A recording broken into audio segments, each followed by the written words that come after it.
From the All Indiana Podcast Network. The All Indiana Podcast Network. This is the News 8 Daily 8. Now all the latest news. Kylie Conway has all the news you need to know. And more. Please stand by. Now, here's Wish TV's Kylie Conway. Hi, this is Kylie Conway, and this is the News 8 Daily 8 for Friday, January 8th. We're going to start off your Friday with some cloudy skies. We're kind of getting used to that, right? However, we will see some sunshine this afternoon, late in the afternoon hours.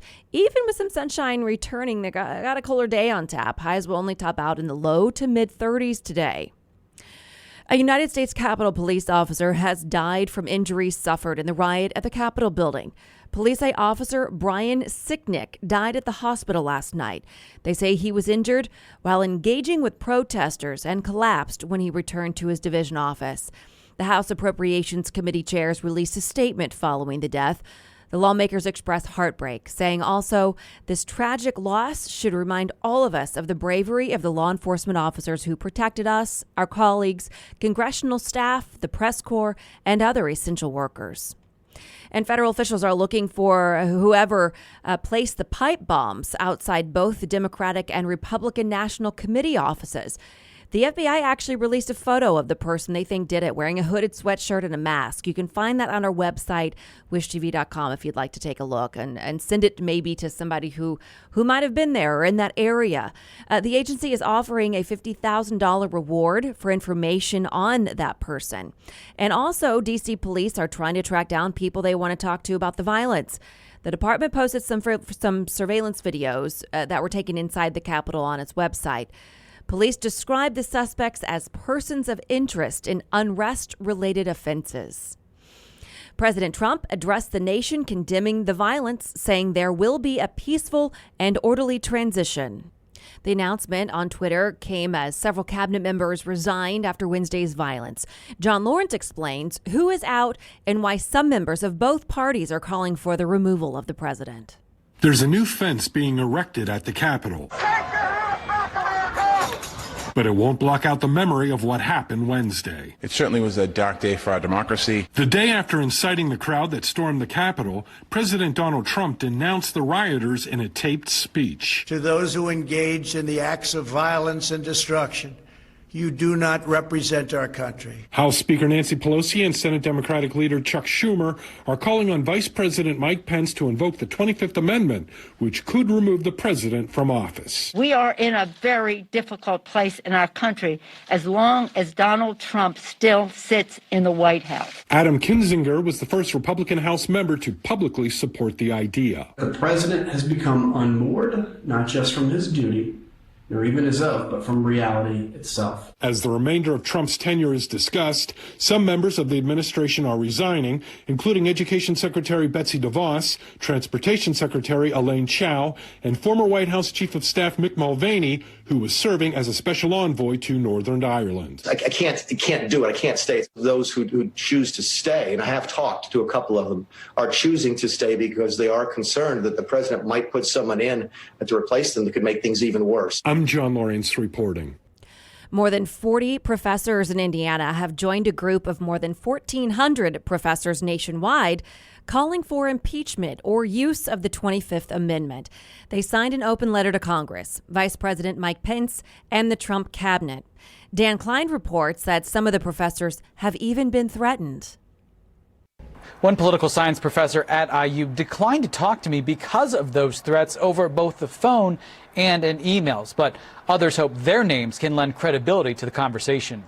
The open letter is simple, just a couple paragraphs in a Google document, but the response, maybe not so simple. More than 150 pages of names from all over, including Indiana University political science professors Jeffrey Isaac. It's a bad, dangerous situation, and I don't think the danger is over yet. And Kindred Weinkauf. We're in a very dangerous moment, and we're not getting out of that simply. The chances either impeachment or the 25th Amendment happen quite low. I think it's very unlikely. But for those whose field is the study of civics and maintaining civil order, they hope their voices add credibility to others making the same plea, whether other Republicans or even groups like the National Association of Manufacturers. They believe both options are the proper constitutional remedy for the events of Wednesday, for someone who still has access to the nuclear codes. Trump incited the violence and then did nothing to restore law and order.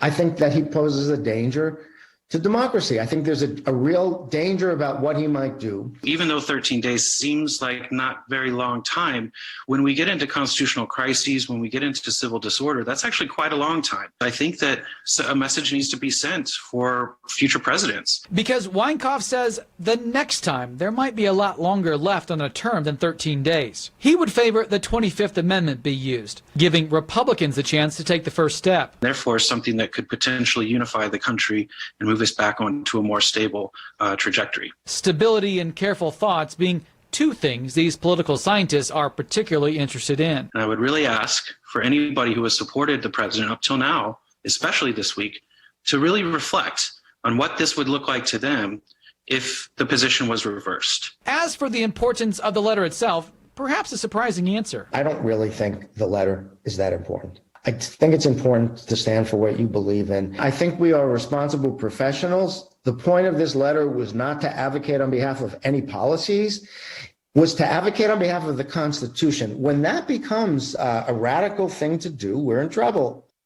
Professor Jeffrey Isaac says the 25th Amendment option would be a quicker way to disable the president, but impeachment, even after Donald Trump has left office, would be the only way to prevent him from being able to run for re-election in the future.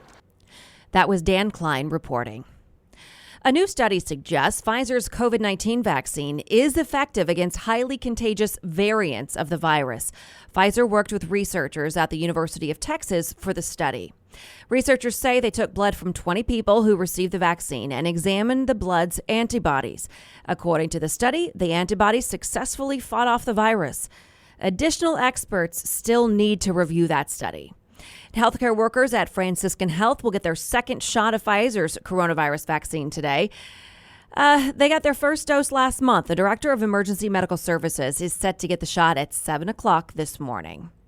Starting today, people 80 and older in Indiana can get a COVID-19 vaccine. Marion County health officials want people to get the shot to help the community. The health department believes this is the best plan of action. I did talk about this on the podcast yesterday if you missed it. You do need to register to get the vaccine. Registration started at 9 this morning. You can find that on the state's website. It shows where vaccinations are available throughout the state. The U.S. reported more than 4,000 COVID-19 related deaths, the most in one day since the pandemic began. According to data from Johns Hopkins University, yesterday was the third day in a row with record deaths from the virus. More than 21 million people have been infected with the disease. And according to the CDC's online tracker, there have been more than 359,000 deaths from COVID-19. Its latest projection estimates between 405 and 438,000 by the end of the month. Schools in Marion County have new COVID-19 guidelines. The Marion County Public Health Department says a newly developed system is aimed at keeping more schools open for in-person learning. The new plan allows schools to calculate their own positivity rates instead of going by the community-wide rate. That will let the schools establish individual risk zones and work with the health department to determine what actions need to be taken. Dr. Virginia Kane says all schools must report positive cases from staff and students to the health department within 24 hours of learning of them. President-elect Joe Biden formally announced Judge Merrick Garland to be Attorney General. If confirmed by the Senate, Garland says the job will allow him to return to his roots. Entering the Department of Justice will be a kind of homecoming for me. My very first job after serving as a judicial law clerk was to work as a special assistant to then Attorney General Ben Civiletti. Ed Levy and Griffin Bell, the first attorneys general appointed after Watergate, had enunciated the norms that would ensure the department's adherence to the rule of law. President Barack Obama nominated Garland to the Supreme Court after a vacancy was created by the death of Justice Antonin Scalia in 2016. Republicans refused to hold those confirmation hearings. The president-elect has chosen Rhode Island Governor Gina Raimondo to lead the Commerce Department. Raimondo is in her second term as governor. She served as the state's treasurer before that and is a former venture capitalist. The Associated Press also reports Boston Mayor Marty Walsh is expected to be nominated for Labor Secretary. Walsh served as leader of Boston's Building and Construction Trades Council and is also a close friend of Biden. Vice President Mike Pence is breaking from the president again. CNN reports that Pence says he will attend the inauguration ceremony for Joe Biden. Pence's deputy press secretary says Pence has not received an invitation, though. Officials say the president and vice president are never formally invited. Neither have confirmed they will attend. And now something we've been hearing a lot about since the riots at the Capitol. The discussion of unfair treatment for Black Lives Matter protesters, particularly highlighted by how the pro-Trump rioters were handled Tuesday. Here's Biden's take. No one can tell me that if had been a group of Black Lives Matter protesting yesterday, they wouldn't have been treated very, very differently than the mob of thugs that stormed the Capitol. We all know that's true. And it is unacceptable, totally unacceptable. News 8's multicultural reporter Katira Winfrey talked with people in Indianapolis who say it shows historically unfair treatment of Black and brown people. Protesters converged on the home of American government. They stormed the Capitol by the dozens.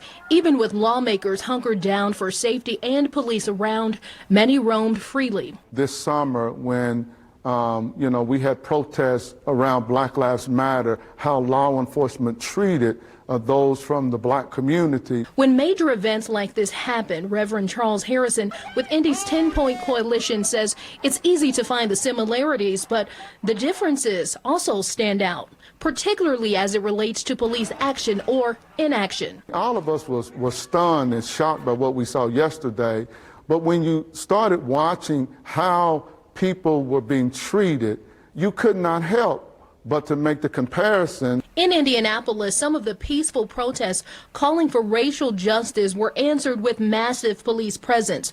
A different view as the city saw protests about the mask mandate at the State House and protests outside the governor's mansion for the stay-at-home order. During the protests this summer, when we stood up and we protested peacefully, we had law enforcement in clothes on us, and they started shooting paintballs, mace, and everything else at us, and we weren't even breaking anything. They was coming in on us. Yet and still, you got law enforcement open up the doors for a different culture. James Wilson, CEO of Circle Up Indy, participated in some of the protests this summer and watched as groups never even reached the State House steps because they were met well before then by armed law enforcement. What they did was expose the hand of what still exists in our country, that cultural and racial division and divide. Reporting in Indianapolis, I'm Katira Winfrey, Wish TV, wishtv.com, and follow us on Facebook. Now to business headlines. The Kokomo Bed Bath & Beyond will close. It's the location on Reed Road. CNBC reports in all, as 2021 kicks off, Bed Bath is liquidating 43 stores that are expected to close by the end of February. Indiana is in the middle of states when it comes to job recovery during the pandemic compared to the previous week. Wallet Hub ranks Indiana at 38th for recovery and says its weekly jobless claims filings are up more than 1,100% since the start of the pandemic. The monthly jobs report is out today. We expect only 50,000 jobs added last month as the U.S. dealt with rising cases of COVID and more strict state regulations.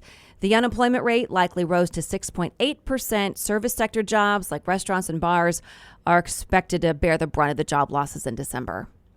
As Bitcoin continues to break records, it's also breaking the exchanges that allow people to buy and sell it. Bitcoin surpassed 40,000 for the first time Thursday. The most widely used crypto exchange, Coinbase, said it's investigating connectivity issues on both its web and mobile apps. The pandemic has created such a high demand for adopting dogs that the supply is increasingly limited. The Washington Post reports some shelters and humane rescue groups are seeing double the typical number of adoption requests. Shelter Animals Count, which runs a database that tracks shelter and rescue activity, recorded 26,000 more pet adoptions in 2020 than in the year before, a rise of about 15%. And finally, to sports. You want to talk about how you win games and lose games? It's the ability to focus in the moment. We built for this. Let's just finish one off. We're not thinking about what's down the road. We're thinking about executing this next play right now. Flashback Friday. This is all part of a speech Coach Frank Reich gave at the first team meeting this season 5 months ago. The Colts tweeted it out to get fans ready for the team's first playoff game in Buffalo tomorrow. The Horseshoe is getting back safety Kari Willis. He will play tomorrow. However, cornerback Rock Ya-Sin has been ruled out for the wild card weekend. To come out with a win and move on in the playoffs, Colts will need big plays on defense and offense. The team does face a tough game defensively. Rookie star rusher Jonathan Taylor tells us they know that. I mean, it's definitely going to be different on Saturday. I mean, we're talking about the NFL wild card. So this is not only, elite talent in the NFL. This is, one of the elite and the better teams in the NFL. So, I mean, it's obviously going to be tough. Once that ball kicks off, and we're going to call, he's going to take the handoff the same ways. He's going to run and have the same read and keys. So he and all of our guys that have not been in games like this, I think the more you can treat it like we've treated every week, which is what coach is going to do, what we're doing in our process. Nobody needs to do more, feel like they need to do more. Go play. You can watch the countdown to kickoff on Saturday morning before the game. AC and the sports team will get you ready for the game with live coverage from Buffalo starting at 11 o'clock. And the Indianapolis Motor Speedway Museum plans to reopen at 10 o'clock this morning. The museum closed in November due to an increase in COVID-19 cases in the state at the time. IMS says the museum will be open from 10 a.m. to 4 p.m. daily, but capacity will be limited to 25%.